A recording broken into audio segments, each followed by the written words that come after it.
Isaías 30 y el versículo 1 dice así, dice: Hay de los hijos que se rebelan, dice Jehová, para tomar consejo, y no de mí, para cobijarse con cubierta, y no de mi espíritu, añadiendo pecado sobre pecado. Oremos. Señor, venimos delante de ti, gozosos, como decía nuestro hermano Alex, como miembros del nuevo pacto, contentos de que nuestros pecados han sido perdonados, que no cargamos con una conciencia sucia, sino que hemos sido justificados y toda la justicia de Jesús es hecha nuestra, no por nuestro mérito, sino por su mérito. Y ahora vivimos en gratitud, Señor, como hijos tuyos. Te pido que esta tarde nos ayudes a entender qué es ser un hijo obediente y no un hijo rebelde tuyo. Te lo pedimos en el nombre de Jesús. Amén. Pueden tomar asiento. La última vez que estuvimos en Isaías vimos la hipocresía del pueblo. El día de hoy veremos cómo Jerusalén o Judá se comportaban como hijos rebeldes. Título del sermón: Hijos rebeldes. Y veremos este sermón en 2 puntos. El punto número 1, los hijos rebeldes. Y el punto número 2, la misericordia y juicio del Señor. Punto número 1, los hijos rebeldes. Noten conmigo el versículo 1 de Isaías 30. Dice: Hay de los hijos que se rebelan, dice Jehová. Aquí en el versículo 1, la Nueva Biblia de las Américas lo traduce: hay de los hijos rebeldes, dice Jehová.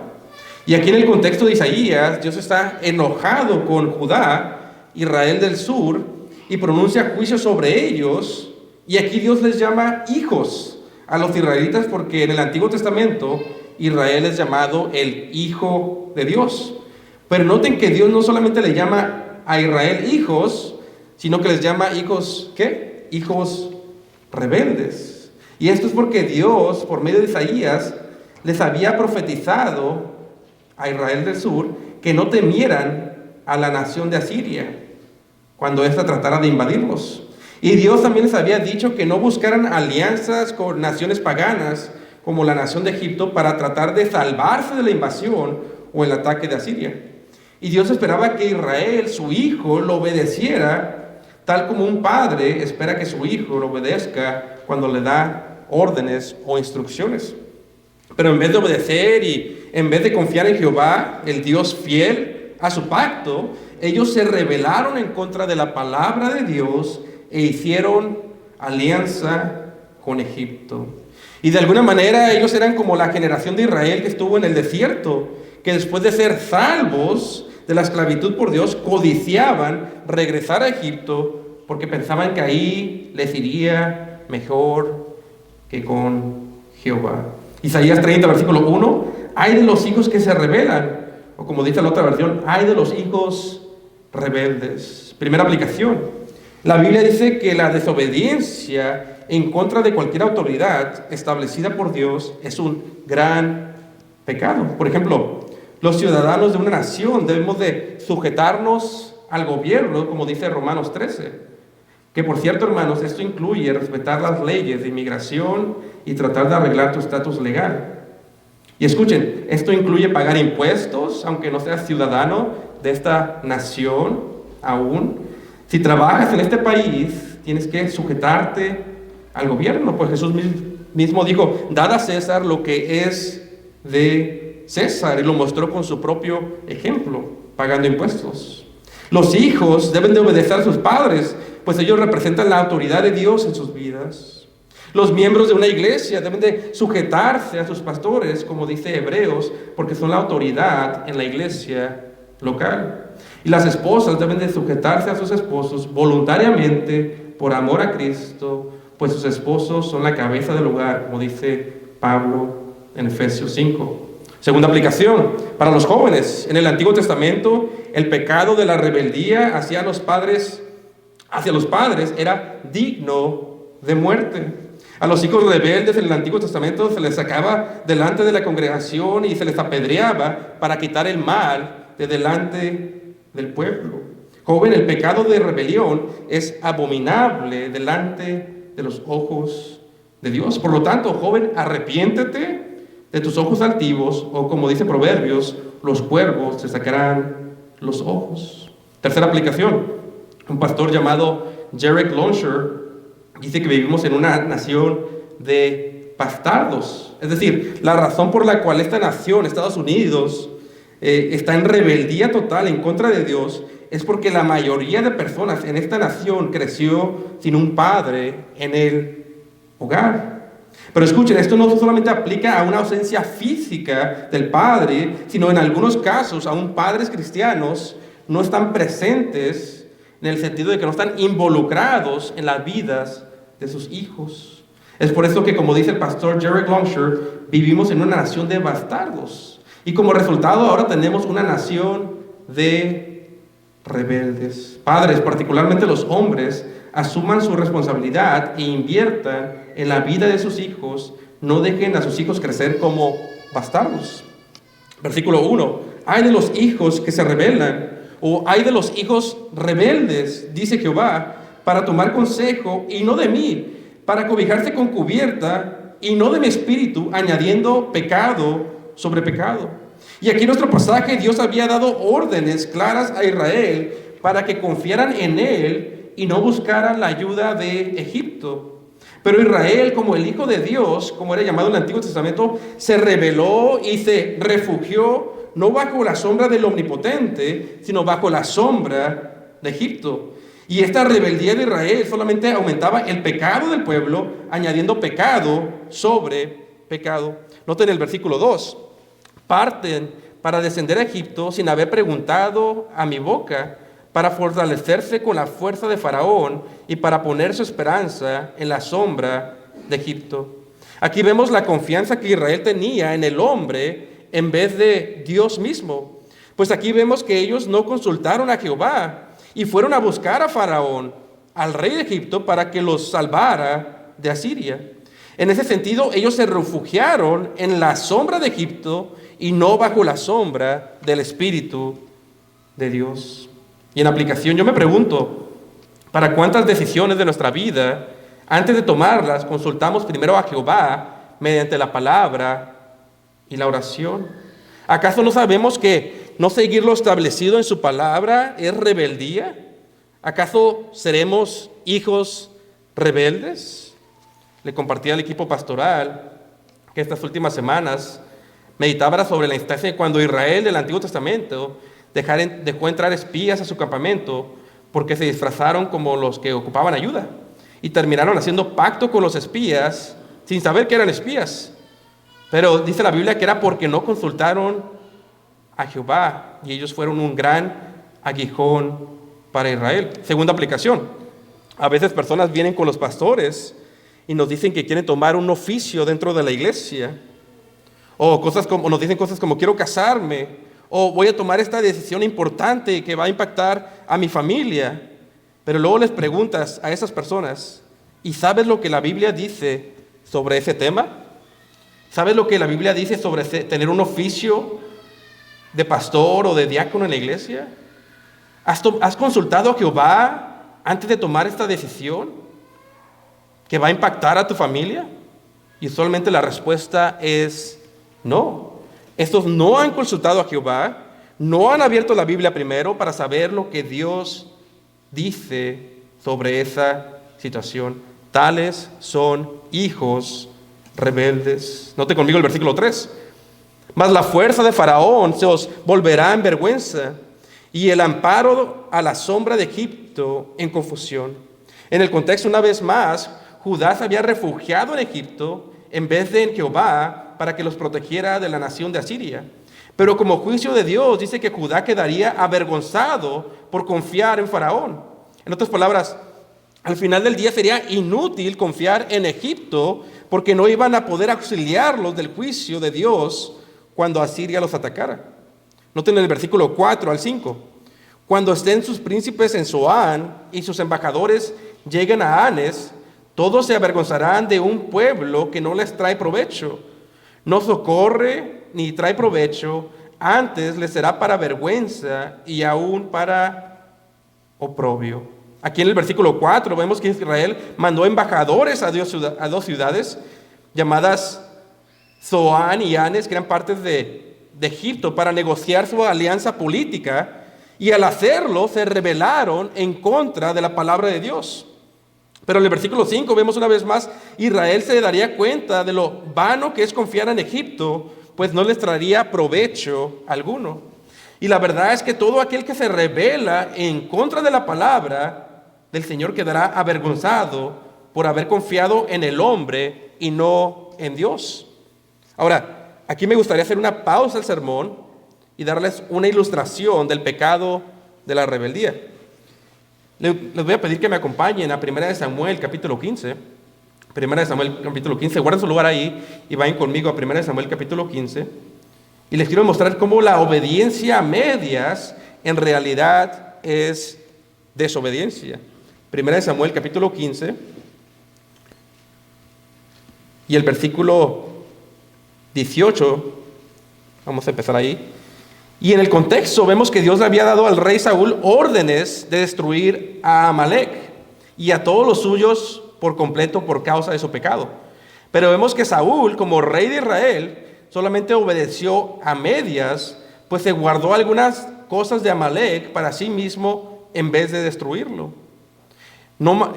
Saúl no mató al rey ni lo mejor del ganado por causa del orgullo, pues quería ser reconocido por traer al rey de regreso cautivo y mostrar su poder y el ganado que logró capturar. Y aquí vemos al profeta Samuel confrontando a Saúl por su desobediencia. Noten conmigo el versículo 18. Dice, y Jehová te envió por el camino y dijo, ve y destruye completamente a los pecadores de Amalec y hazles guerra hasta que los consuman. Versículo 19. ¿Por qué pues no has oído la voz de Jehová, sino que te lanzaste al despojo y has hecho lo malo a los ojos de Jehová? Aquí el profeta Samuel confronta a Saúl, al rey, y le pregunta por qué no ha obedecido a Jehová. Pero noten cómo Saúl creía que sí lo había obedecido. Noten el versículo 20 y 21. Y Saúl respondió a Samuel, antes bien he oído la voz de Jehová, y fui por el camino que Jehová me envió, y he traído a Agag, rey de Amalec, y he destruido por completo a los amalecitas. Pero el pueblo tomó del despojo ovejas y bueyes, las primicias del anatema, para sacrificarlas a Jehová tu Dios en Gilgal. Noten una vez más cómo Saúl creía que había obedecido al Señor. Pero vemos que Saúl no consumió o destruyó todo como Dios lo había mandado. Por lo tanto, él desobedeció. Y noten que Saúl se autojustificó con una razón aparentemente piadosa, pues dice que se reservó las primicias para hacer sacrificios a Dios y adorarlo. Pero escuchen, la obediencia a medias es rebeldía abierta en contra de Dios. John MacArthur tiene un sermón famoso de cómo nosotros, cuando sabemos que hay un pecado en nuestras vidas, somos llamados por Dios a destruirlo por completo, erradicarlo totalmente. Pero nosotros muchas veces somos como el rey Saúl y obedecemos a medias y nos guardamos algo de ese pecado. Pero esto es rebelión abierta delante de Dios. Y ese pecado, si no lo matamos por completo, nos traerá gran sufrimiento, como le pasó a Israel con Amalec. Ahora, quiero que noten el versículo 22 y 23. Dice, y Samuel dijo, ¿se complace Jehová tanto con los holocaustos y sacrificios como en el obedecer a la voz de Jehová? He aquí, el obedecer es mejor que los sacrificios y prestar atención que el cebo de los carneros. Versículo 23. Porque como pecado de adivinación es la rebelión. Noten que el pecado de la rebelión es como la adivinación, es como la brujería. Pregunta, ¿cuál pecado no has matado por completo? ¿Qué te reservas para ti, de lo cual Jehová te ha dicho que destruyas por completo? ¿En qué área de tu vida obedeces a medias y eres rebelde? No seas un hijo rebelde a Jehová. Regresando a nuestro pasaje, regresan a Isaías 30, vemos la rebeldía de Judá al pedirle ayuda a Egipto en vez de confiar en Jehová como él lo había dicho. Noten conmigo Isaías 30, versículo 6. Dice, profecía sobre las bestias del Negev. Aquí Negev es una referencia al camino de Judá, al camino que Judá tomó para buscar alianza política con Egipto.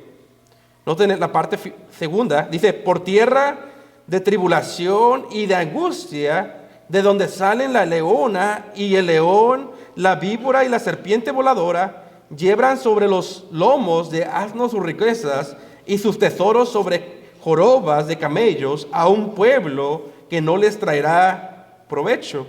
Aquí lo que vemos es Isaías burlándose de lo que ve hacer a Israel, de lo tonto que es confiar o no confiar en Jehová y confiar en Egipto. Pues lo que está describiendo es a los israelitas exponiéndose a los peligros de bestias en el desierto por ir a pedir ayuda a Egipto, que Dios se los había prohibido.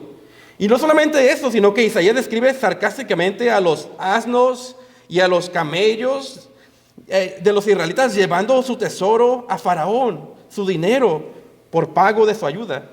Y el sarcasmo es que harían todo eso, se expondrían a los peligros de las bestias y gastarían su tesoro solamente para encontrar que no los podrían ayudar y salvar de Asiria. Y en aplicación, joven, niño, adulto, así de necios nos vemos cuando vamos en contra de la palabra de Dios.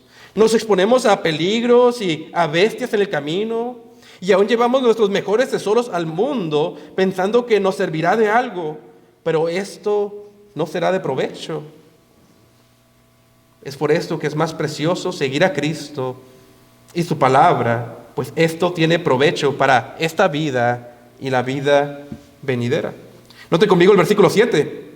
Y Egipto en vano e inútilmente dará ayuda. Por tanto, yo di voces que su fortaleza sería estarse quietos. Aquí una vez más Isaías repite que buscar la ayuda de Egipto sería en vano. Y noten que Isaías les dice que les convenía más estarse quietos, que es referencia a confiar en Dios y no en el hombre. Y noten el contraste, para ir a Egipto tenían que exponerse a los peligros y llevar sus propios tesoros, y sería inútil o en vano. Pero si tan solo confiaban en Jehová y su palabra, Él les daría descanso y los salvaría de Asiria. Noten conmigo el versículo 8. Ahora ve y escribe esta visión en una tabla delante de ellos, y grábala en un libro para que quede hasta el día postrero, eternamente y para siempre. Aquí en el versículo 8, Dios mismo le empieza a hablar a Isaías de manera directa y le dice que vaya y escriba esta profecía de juicio sobre Israel, sobre Egipto y sobre Asiria para las generaciones futuras. Y Dios le dice a Isaías que escriba esta profecía en un libro para que quede como testimonio o registro de lo confiable que es la palabra de Jehová para las siguientes generaciones. Y ciertamente aquí tenemos registrada esta profecía de Isaías que se escribió hace más de 2600 años. Y podemos verificar que la profecía de Isaías se cumplió históricamente tal y como Jehová lo dijo por medio del profeta. En aplicación, por lo tanto, adultos, jóvenes y niños jamás se avergüencen de la palabra de Dios. Este libro en realidad son 66 libros escritos a través de un periodo de 1500 años con más de 40 autores de diferentes áreas de la vida, doctores, reyes, pescadores, escrito en hebreo y en griego, y está verificado por profecías específicas. Antes de que sucediera un evento histórico, Dios dijo que sucedería y así sucedió en la historia. Está comprobado por arqueología y más de 5000 manuscritos que si fuéramos a quemar todas las Biblias del mundo, podríamos reproducir las Escrituras porque Dios ha preservado su palabra en esos manuscritos. Jamás te apoyes en tu propia prudencia, apóyate en la palabra de Jehová. Regresando a nuestro pasaje, noten el versículo 9. Porque este pueblo es rebelde, hijos mentirosos, hijos que no quieren oír la ley de Jehová. Versículos 10 y 11, que dicen a los videntes: no veáis, y a los profetas: no nos profeticéis lo recto, decidnos halagos, profetizad mentiras. Dejad el camino, apartaos de la senda, quitad de nuestra presencia al Santo de Israel. Aquí vemos la rebeldía del pueblo cuando escuchaban a Isaías predicar y el pueblo le decía: Isaías, no nos prediques lo recto. Isaías, no nos hables la verdad porque nos incomoda. Mejor háblanos mentiras. Isaías, déjanos andar por el camino que queremos y no nos hables del camino del Señor. Isaías, ya no hables tanto de la santidad y de la justicia de Dios. Mejor haláganos y dinos cuánto nos ama Dios y qué excelente pueblo somos. Y esta palabra haláganos en inglés, en las versiones más literales la traducen como smooth talk. En otras palabras, Isaías, el pueblo le estaba diciendo a Isaías: háblanos suavecito o suavemente. Escuchaba a un hermano que se llama A.D. Robles mencionar cómo a veces la iglesia se queja del tono del pastor o el volumen del pastor al predicar, que es muy fuerte. Pero este hermano A.D. Robles dice que la Biblia nos advierte que tengamos cuidado de aquellos predicadores que nos hablan con halagos o suavecito o suavemente, no de los que predican con denuedo la palabra de Dios. Y en aplicación, tristemente, la iglesia moderna dice lo mismo. La iglesia le dice a los pastores: háblanos de teología, pero hazlo con una voz suave y afeminada. Pastor, jamás te atrevas a levantar la voz, porque eso no es pastoral y nos ofende. Pastor, jamás te atrevas a hablarnos como un hombre que está bajo la autoridad de Dios para llamarnos al arrepentimiento y la fe en Cristo. Pastor, solamente mantente en el exégesis, pero nunca apliques el texto a nuestro pecado o al pecado de la iglesia o a nuestra vida real, porque eso puede causar controversias. Pastor, jamás nombres los pecados de la iglesia. Hijos rebeldes, dice Jehová. Noten el versículo 12 y 13. Por tanto, el Santo de Israel dice así: porque desechasteis esta palabra y confiasteis en violencia y en iniquidad, y en ello os habéis apoyado, por tanto os será esta iniquidad como grieta que se abre, extendiéndose en un alto muro, cuyo quebrantamiento viene súbita y repentinamente. No sé si han visto cuando las compañías de construcción derriban un edificio con una bola gigante. Aquí lo que Dios está diciendo es que por confiar Judá en Egipto y no en él, sería como cuando una pared tiene una fractura y termina por derrumbarse repentinamente. Noten el versículo 14. Y lo quebraré como se quiebra un vaso de alfarero, que sin misericordia lo hacen pedazos, y entre los pedazos no se halla tiesto para traer fuego del hogar o para sacar agua de la cisterna. Hace años atrás, cuando no estaba en una iglesia de sana doctrina, cuando no era pastor, asistió a una escuela dominical. Y recuerdo que el predicador se llevó un vaso grande de barro y como ilustración lo quebró delante de la congregación. Y se quebró en 1000 pedazos. Y aquí la imagen es similar. Lo que Dios nos dice es que Él agarrará a Judá, el vaso de barro, y como juicio lo dejará caer y se quebrará en 1000 pedazos la nación. Noten el versículo 15. Porque así dijo el Señor Jehová, el Santo de Israel: en descanso y en reposo seréis salvos, en quietud y en confianza estará vuestra fortaleza, y no quisiste. Aquí en el versículo 15, Dios declara que la razón por la cual Él haría eso con Israel es porque Él les dijo que confiaran en Él, pero ellos se rebelaron. En algunas versiones el versículo 15 se traduce en arrepentimiento y reposo serían salvos, pero Israel no quiso.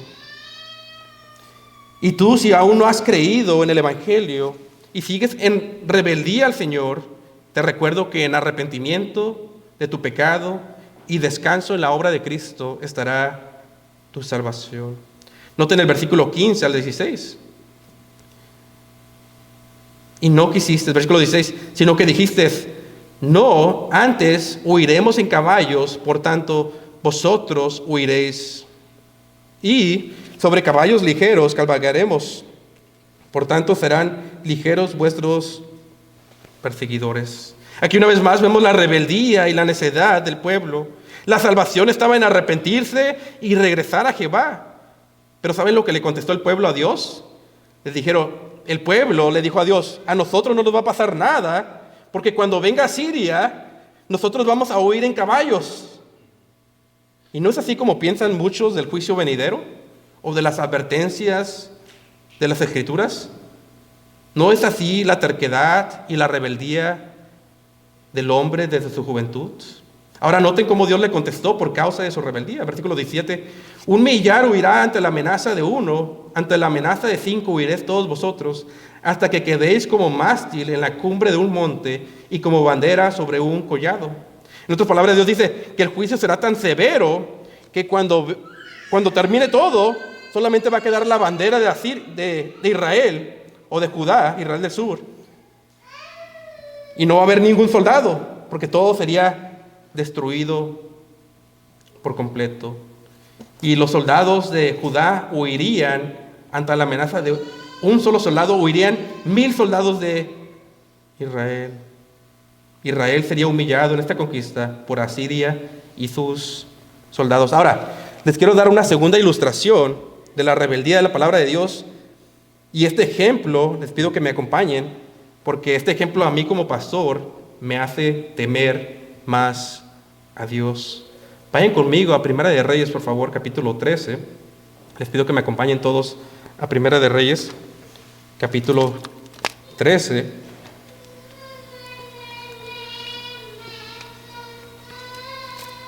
Y en el contexto, en Primera de Reyes 13, hay un hombre de Dios, un profeta, que estaba trabajando en el ministerio hablando la palabra de Dios.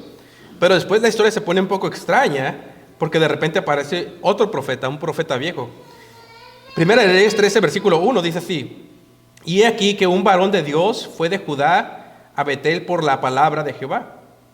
Entonces aquí vemos el primer profeta, le llamaremos a este el profeta joven o el primer profeta. Y este hombre estaba trabajando en el ministerio, exhortando a los reyes. El Señor lo estaba usando en gran manera. Pero luego más adelante aparece otro profeta. Noten conmigo el versículo 11. Y habitaba en Betel un viejo profeta, al cual fue su hijo y le contó todo lo que el varón de Dios había hecho aquel día en Betel. Le contaron también a su padre las palabras que había hablado al rey. Y su padre les dijo: ¿por qué camino fue? Y sus hijos le mostraron el camino por donde había ido el varón de Dios que había llegado a Judá. Aquí hay otro profeta y escucha que el profeta joven estaba predicando, exhortando a los reyes de parte de Jehová. Y empieza a buscar al primer profeta, al profeta joven. Noten el versículo 13. Y él le dijo a sus hijos: enalbardarme el asno. Y ellos le enalbardaron el asno y se subió en él. Versículo 14. Y yendo tras él, varón de Dios, lo halló sentado debajo de una encina y le dijo: ¿eres tú el varón de Dios que viniste de Judá? Y él dijo: yo soy. En el versículo 14 vemos que el profeta viejo encuentra al profeta joven que estaba haciendo ministerio para el Señor. Noten el versículo 15. Entonces le dijo: ven conmigo a casa y come pan. El profeta viejo invita al profeta joven que está haciendo ministerio a ir a comer a su casa. Y noten el versículo 16, que es de suma importancia. Dice: mas él respondió: no podré volver contigo, ni iré contigo, ni tampoco comeré pan, ni beberé agua contigo en este lugar, porque por palabra de Jehová me ha sido dicho: no comas pan, ni bebas agua allí, ni vuelvas por el camino que viniste. Aquí el primer profeta le dice al profeta viejo: ¿por qué no podía ir a su casa a comer? Y la razón es que Jehová había hablado y le había dicho que él no debía de regresar por el camino que vino. Incluso si leen el capítulo entero en su casa, el profeta joven era tan fiel a la palabra y a su ministerio que cuando anteriormente un rey le ofreció lo mismo, él le dijo que no podía porque el Señor se lo había. Pero ahora, aquí es donde las cosas se ponen interesantes. Noten conmigo el versículo 18. Y el otro le dijo: yo también soy profeta como tú. Y un ángel me ha hablado por palabra de Jehová, diciendo: hazlo volver contigo a tu casa para que coma pan y beba agua. Pero le mintió, dice mi versión. Entonces volvió con él y comió pan en su casa y bebió agua. El profeta viejo le dice al profeta joven que un ángel también habló con él y le dijo que Dios ya le había dicho que estaba bien que regresaran a su casa, pero le estaba mintiendo. Y el profeta joven le creyó y se regresó con el profeta viejo por el camino que la palabra de Dios le había prohibido. Y esto nos debería traer a la mente las palabras de Pablo: aunque yo o un ángel del cielo les predicara otro evangelio, tal sea anatema. Noten el versículo 20. Y aconteció que estando ellos a la mesa, vino la palabra de Jehová al profeta que lo había hecho volver, y clamó al varón de Dios que había venido de Judá, diciendo: así dijo Jehová, por cuanto has sido rebelde al dicho de Jehová, y no guardaste el mandamiento que Jehová tu Dios te había mandado, sino que volviste y comiste pan y bebiste agua en el lugar donde Jehová te había dicho que no comieras pan y bebieras agua, no entrarás tu cadáver en el sepulcro de tus padres. El profeta viejo, después de mentirle y pecar, aún así, no entiendo por qué, pero la palabra de Jehová viene sobre el profeta viejo y le dijo al joven que moriría por desobediencia y rebeldía a la palabra de Jehová. Noten el versículo 23. Y sucedió que después de que hubo comido pan y después de que hubo bebido, el viejo profeta le enalbardó el asno al profeta que él había hecho volver. Versículo 24. Y yéndose lo encontró un león en el camino y lo mató. Y su cadáver estaba echado en el camino. Y el asno estaba junto a él y el león también estaba junto al cadáver.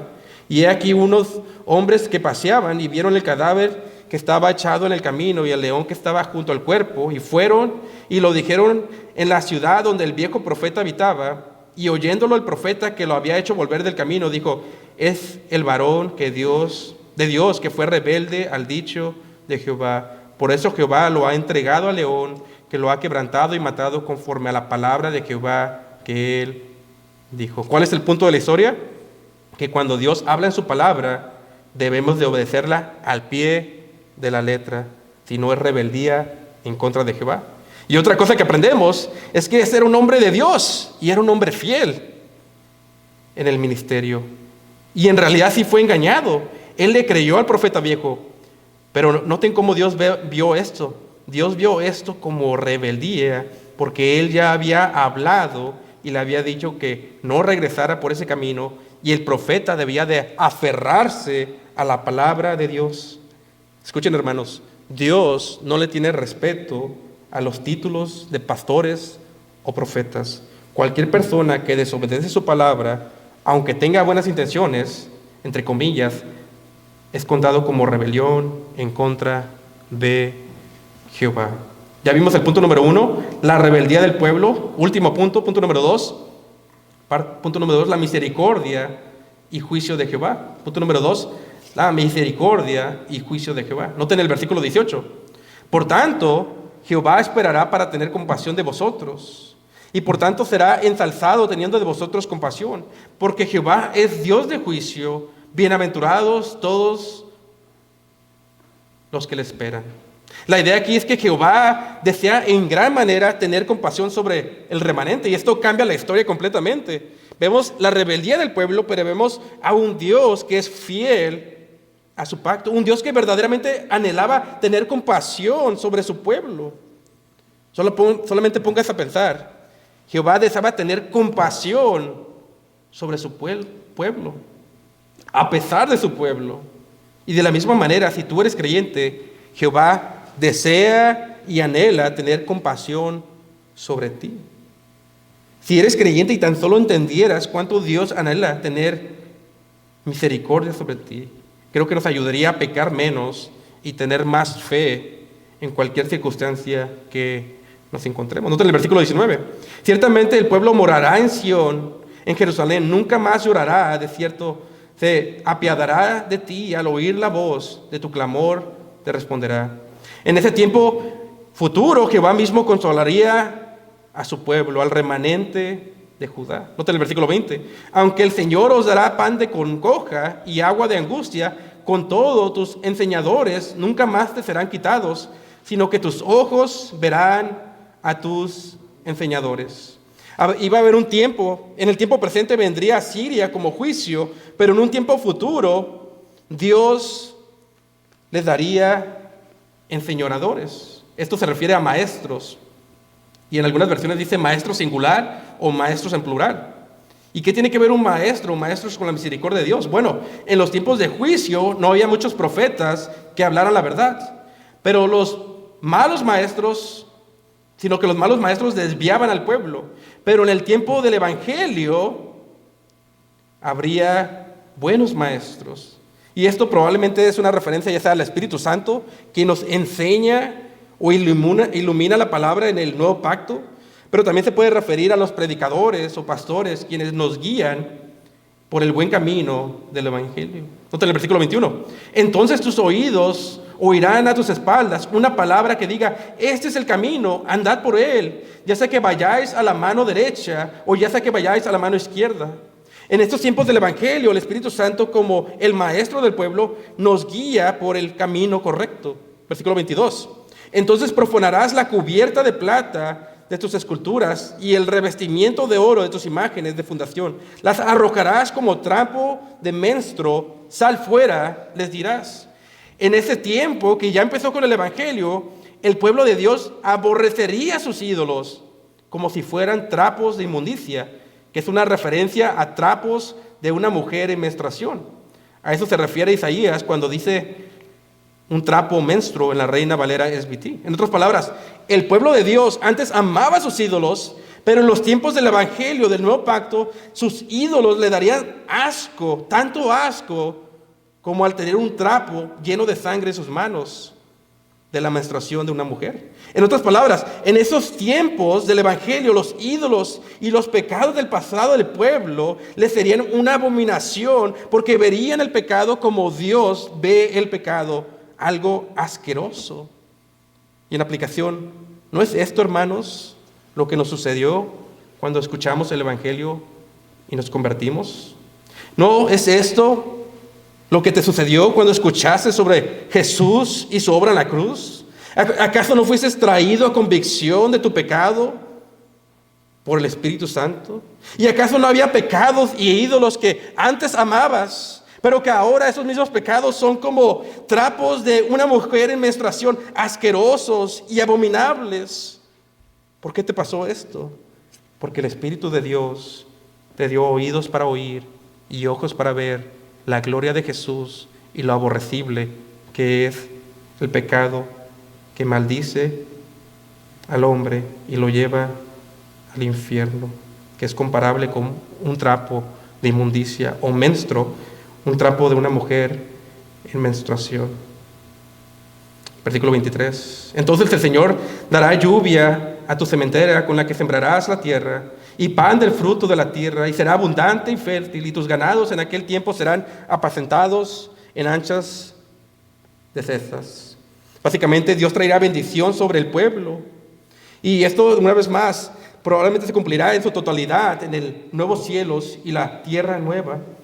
Pero esas bendiciones empiezan con el Evangelio, y es lenguaje figurado la gran bendición que habrá en los tiempos finales. Versículo 24. Tus bueyes y tus asnos que labran la tierra comerán grano limpio, el cual será aventado con pala y con aventador. Versículo 25. Y sobre todo monte alto y sobre todo collado elevado habrá ríos y corrientes de agua el día de la gran matanza, cuando caerán las torres.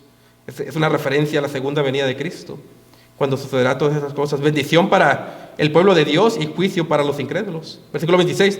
Y la luz de la luna será como la luz del sol, y la luz del sol 7 veces mayor, como la luz de 7 días, el día que vende Jehová la rotura de su pueblo y cure la llaga de su herida. Aquí habla del lenguaje figurado de la gran bendición que vendrá sobre el pueblo de Dios, que ya empezó con la primera venida de Cristo y se consumará en su segunda venida. Versículo 27. He aquí el nombre de Jehová viene de lejos, su rostro encendido y pesado de soportar, sus labios llenos de ira y su lengua como fuego que consume. Aquí en el versículo 27 también nos dice que habrá un tiempo de juicio específicamente para los enemigos de Dios y los enemigos del pueblo de Dios. En este contexto específicamente a Siria, pero aplica a todas las naciones incrédulas. Versículo 28. Y su aliento como torrente que inunda llegará hasta el cuello para zarandear a las naciones con zarandeo de destrucción. Y el freno estará en las quejadas de los pueblos, haciéndolos errar. Habrá un juicio que desviará a las naciones incrédulas. Versículo 29. Vosotros tendréis una canción como en la noche en que se celebra fiesta solemne y alegría de corazón como el que va con flauta para ir al monte de Jehová, a la roca de Israel. Israel en el día del juicio estuviera cantando mientras que sus enemigos estarían atormentados por el juicio. Versículo 30 y 31. Y Jehová hará oír su voz potente y hará ver el descenso de su brazo, con furor de rostro y llama de fuego consumidor, con aguacero y con turbión y piedra de granizo, porque Asiria que hirió con vara será quebrantada con la voz de Jehová.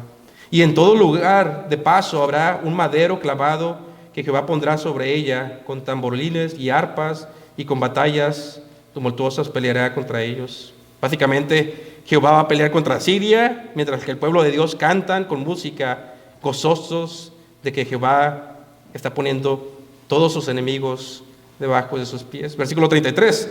Porque el Tofet, literalmente el lugar que arde en llamas, ya de tiempo está preparado para el rey, está dispuesto, al cual ahondó y ensanchó su hoguera, tiene fuego y mucha leña. El soplo de Jehová, como torrente de azufre, la enciende. Aquí vemos el juicio ilustrado. El Tofet, el lugar de llamas, es una referencia que Jesús usa en el Nuevo Testamento y lo compara con el infierno. El fuego estaba preparado para el rey incrédulo de Asiria y todas las naciones que se rebelan en contra de Jehová. Ya para terminar, breves aplicaciones. Aplicación número 1. Recuerda que la rebeldía es como brujería o adivinación delante de Dios. Recuerda que no consultar la palabra para las decisiones de tu vida es rebeldía delante de Dios. Y recuerda que la obediencia a medias es también rebeldía. Por lo tanto, besa la ley y a los profetas antes de tomar una decisión en tu vida. Aférrate a ella y no seas como el profeta que Dios mató con un león por no aferrarse a la palabra. Aplicación número 2. Aquí vemos interesantemente que Israel es llamado el hijo de Dios, pero tristemente es llamado un hijo de Dios rebelde. Pero como nota un autor llamado Robert Plummer, es interesante que Israel tiene varios títulos en el Antiguo Testamento. A Israel se le llama siervo, hijo de hombre e hijo de Dios. Y esos títulos fueron usados primero de Israel. Pero Israel, como vemos aquí, no podía ser un hijo de Dios obediente, pues pecaba. Y es por eso que Cristo, el representante de su pueblo, cumplió lo que Israel no pudo cumplir. Es decir, Jesús es el verdadero Israel. Él toma para sí los títulos de Israel, pues Él es el siervo de Dios, como era llamado Israel. Él es el hijo del hombre. Él es el hijo de Dios que sí obedeció. Y Jesús, el hijo de Dios, aunque obedeció perfectamente, fue a la cruz para morir por los pecados de su pueblo y salvarlos de la ira venidera. Y no solamente eso, sino que resucitó el tercer día, como estaba profetizado. Arrepiéntete de tu maldad, voltéate de ella y cree y descansa en la obra de Jesús y serás salvo de tu pecado y de un lugar llamado el infierno. Aplicación número 3. Juan Calvino aplica este pasaje de la siguiente manera. Él dice que al igual que era tonto que Israel pasara por un desierto peligroso y se expusiera a bestias como leones y aún gastara sus tesoros en Egipto para que no le fuera de provecho, de la misma manera es tonto buscar lo que Dios prohíbe en su palabra, pues nos exponemos a peligros del pecado, al juicio de Dios y gastamos nuestras vidas en algo que no es provechoso. Última aplicación. Aplicación número 4. En este pasaje vimos que Dios anhelaba tener compasión de su pueblo con el que Él había hecho pacto. Y parafraseando la Biblia de la herencia reformada, no tenemos ni idea de cuánto Dios quiere bendecirnos. Y obviamente eso no es darte siempre todo lo que quieres, pero a veces sí es contestar alguna oración. Pero muchas veces somos impacientes como Israel, y antes de esperar en Dios, corremos a Egipto, a lo que ofrece el mundo, porque no creemos que Dios es un Dios que desea bendecirnos y tener misericordia sobre nosotros. Pero si tan solo entendiéramos que Dios no puede violar su pacto jamás, y que Dios anhela, desea bendecir a su pueblo, estarías tranquilo, descansando y con fe en cualquier situación que te encuentres. Y entendiendo esto, jamás cambiarías a Dios por los placeres temporales del pecado. Isaías 30, versículo 1. Ay de los hijos que se rebelan, dice Jehová. Ay de los hijos rebeldes, dice Jehová. Nueva Biblia de las Américas. Oremos. Señor, te damos gracias por tu palabra. Te pido, Señor, que obres en nosotros para que podamos ver al Hijo de Dios, al verdadero Israel, Jesús, quien fue verdaderamente obediente, y que entendamos que tú verdaderamente anhelas bendecir a tu pueblo por medio del nuevo pacto. Bendice a tu iglesia en el nombre de Jesús. Amén.